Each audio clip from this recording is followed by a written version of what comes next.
So I mentioned Andrew Lutfy, who we've had on the show before in a different capacity as the person behind the Romance Project. But beyond that, he is also president of Groupe Dynamite, fashion chain with stores, across the city, across the province, across Canada, and soon across the world, apparently. But the story is not the success of the chain. The story is, for the second time, at least that I can remember, Andrew Lutfy has decided to personally call out the Premier of Quebec, François Legault, to let him know that unless immigration policies in this province change, there will be businesses here that will abandon Quebec. Now, I'm not overstating the case, I don't think, but let's find out. Andrew Lutfy is on the line. Andrew, welcome back. Thank you, and thanks for having me back. Am I overstating the case? Because last time I think we spoke, you'd sent a letter to the Premier, and his reaction was, don't bother me, you're talking about jobs that pay $15,000 or $20,000 a year. He's referring to jobs, I guess, of sales clerks working in stores. You're referring to jobs in head office, which pay significantly more money. Yeah. So the story is this. So Groupe Dynamite is Montreal based, and but what many people don't realize is the majority of our business today is in the USA. We're soon expanding into the UK in 2026. So we are, I'm going to say, an international export business, but we are, yes, homegrown, Montreal-based. So 10% of our sales come out of Quebec, but 80% of our salary mass, meaning our head office and so on and so forth, is situated here in Montreal. And the reason why we do so well, and the reason why we're thriving in these other markets, California, Texas, Midwest, New York, is because we bring in very specialized talent from those said markets who are real experts in those markets. Meaning, we'll bring in people from California, and they really understand that California market. And with that empathy, they're able to help support and lead our own head office leaders, if you will. And consequently, we're being empathetic to those markets. We thrive and we succeed. Now, that much being said, the issue here is around these immigration permits, right? And, we have been, and for the last, let's say, 10 or 15 years, we've been sourcing really key and strategic talent from these markets to come in and help support the vast majority, which are local Quebecers, Montrealers. And that's been great. Well, now they're shutting the door on these immigration permits. They're making it more and more difficult, right, in the name of the francisation, protecting the French culture. So they're making it more and more difficult to obtain these closed work permits. And so I had been lobbying the Quebec government really over the last couple of years through various ministries and your traditional lobbying and meeting with people, presenting our cases, and they'll all rationally tell us, my God, you make total sense, and let us see what we can do. And of course, you get radio silence, and nothing ends up happening. So we've escalated, and finally we've kind of given up. And so I presented at the Cercle Canadien about a month and a half ago. It turned out to be a sold-out audience, 650 people, and I'd say I probably spent the last 5 minutes ripping François Legault apart, and for which I got a standing ovation. And I've followed up on this and basically wrote him a letter last week. So I wrote François Legault a letter. I copied the press secretaries that are on Parliament, that National Assembly, I should say, that follow this stuff. And so a couple of newspapers, including Bloomberg and the Financial Post and même Paul Arcan, basically spoke to this letter and really the situation. And really what I'm calling for is for François Legault to step down. And enough is enough. He's got to go. He needs to go for a walk in the snow. He needs to give consideration to all Quebecers, not just him and his ego, what he ultimately wants, but he needs to be thinking about the greater good of Quebec and Quebecers. And that's it. The numbers don't lie. Time for a leadership change. Okay, I'm going to ask something which, as you say that, just dawns on me. There's an election coming up, of course, next October anyway. You're not a fan of François Legault. He also said, by the way, in the original letter that you had sent him about these same immigration issues, he said, you're not interested in the future of the French language in Montreal. Wow. So what happened was he was on a show called the Réseau Économie with Gérard Filion. I can't remember exactly the date. It was about 3 weeks ago. And on that show, which is the equivalent of CNBC, if you will, of business shows here in Quebec, he was asked by by Gérard Filion, about economic immigration. He brought me up by way of example. François Legault basically rips into two complete lies. One is, Andrew Lutfy doesn't the type of employment or economic immigration Andrew Lutfy is looking to do is creating employment of $20,000 or $30,000, which is a complete lie. I'll get to that in a second.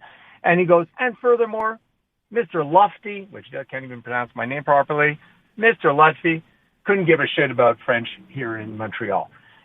Both of which are lies. My grandfather was educated in French. I was educated in French. My children and my grandchildren will soon be educated in French. Quebec is French. I don't think there's any denying that.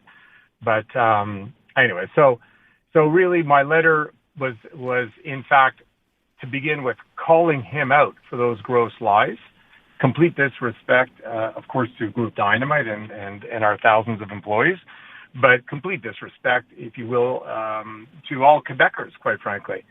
And so that's where it all came from. Okay. And Look, I want to clarify something else for people who may not understand. When you talk about immigration issues, you get, your people get permits. This is not just about not being able to basically bring talent here. You have people, as I understand it, Andrew, who are here on work permits who don't even know that those permits will be renewed, and you therefore may lose these people completely. Yeah, 100%, Aaron. Let's be clear. The work permits that I'm talking about are senior talent. When you're asking someone to relocate and bring their families and so on and so forth, so like these are very, very high-profile positions. We are now a public company, so we have to disclose the 5 most important salaries. Well, 2 of the 5 are actually Americans, right? My president is an American. My COO is an American. So right here, right now, by way of example, I have 2 very senior individuals whose work permit has expired, and we've been working feverishly for the past 8 months to get it renewed. They are still not renewed at this time.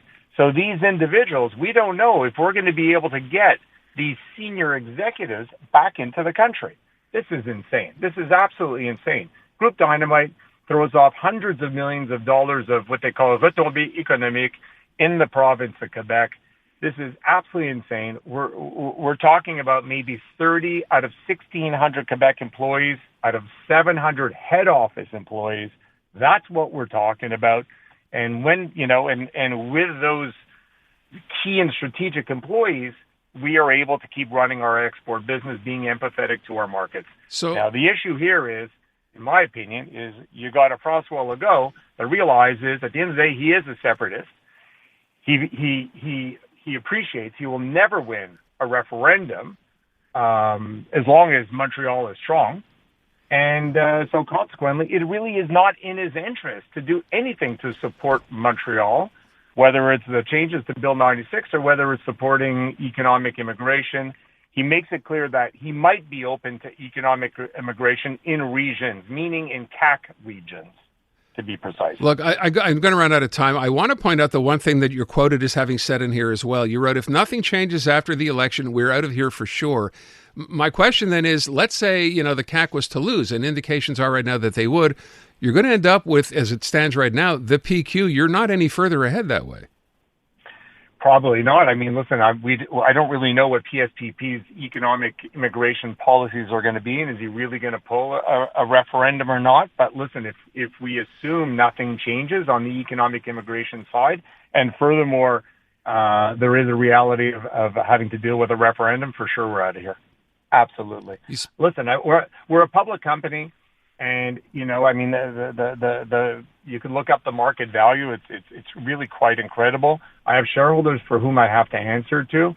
And at the end of the day, I got to do what is best for the viability of the company. Ever since I announced our intention to consider moving several months ago, well, the company has gone up in value by about 25% with no other real news. So we're being rewarded for being great custodians of the business and acting responsibly. And if that's what we have to do, and that's what we have to do. And I'm not alone, by the way. It's not even about me. I am the vocal minority, if you will, but there is a silent majority near me, beyond me. If you look at my, I would invite your users, your listeners. I'm sorry, your listeners, to go onto LinkedIn and look me up, Andrew Lutfy. Look me up on my LinkedIn. You'll see my letter that addressed to François Legault. I think to date I've received 100 comments and 200 reposts. I would ask your listeners to kindly repost this message, and we got to get the word out here and make this a national issue, not even a provincial issue or local issue. Andrew, I have to wrap up. I just want to simply ask, have you heard back from the Premier? Of course not. But I've spoken to some of his people, and I think they're quietly applauding me. All right, we'll leave it at that. You know what? Man doesn't mince his words. Andrew Lutfy from Groupe Dynamite. Andrew, thanks so much for the time. Happy holidays. All the best to you. Enjoy. Happy holidays, everyone. I'm Dylan Playfair. And I'm Tyler Smith. We're putting loneliness in the penalty box by talking to some of our favorite athletes about the importance of friendship. This is Bromance. Bromance is brought to you by Charm Diamond Centers, proudly Canadian-owned and operated. Charm has been part of your love stories and bromances for over 50 years. And you can find Bromance on the iHeartRadio network or wherever you get your podcasts.